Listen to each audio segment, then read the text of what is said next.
Hi friends, ఈరోజు tomato rice ఎలా చేయాలో చూద్దామండి. ముందుగా రైస్ అయితే ఉడికించి పక్కన పెట్టుకోవాలి.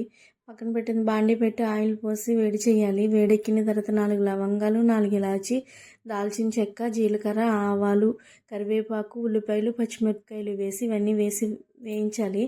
వేగిన తర్వాత కట్ చేసిన టమాటో ముక్కలు కూడా వేసి 1 స్పూన్ అల్లం వెల్లుల్లి పేస్ట్ వేసి వేగనివ్వాలి. ఎవరు టేస్ట్కి తగ్గట్టుగా వాళ్ళు కారం, సాల్ట్ వేసుకోవాలి. కొద్దిగా పసుపు, కారము, సాల్ట్ వేసి టమాటోలు బాగా మెత్తపడే వరకు వేయించాలి. అంటే అది మెత్తగా పేస్ట్ లాగా అయిపోవాలి. టమాటా అయిపోయిన తర్వాత, వేగిపోయిన తర్వాత ముందుగా ఉడికించి పక్కన పెట్టుకున్న రైస్ వేసి బాగా అదంతా టమాటో గుజ్జు అంతా కూడా రైస్కి బాగా పట్టేలాగా బాగా కలపాలండి. అంతే, రెడీ అయిపోయింది టమాటో రైసు. పొద్దున్నే పిల్లలకి లంచ్ బాక్స్ పెట్టడానికి హడావుడి లేకుండా ఇలా సింపుల్గా చేసి పెట్టేయచ్చు. చాలా టేస్ట్గా ఉంటుంది. ఒక్కసారి ట్రై చేసి చూడండి. మా వీడియో కనుక నచ్చినట్లయితే లైక్ చేయండి, షేర్ చేయండి, సబ్స్క్రైబ్ చేయండి.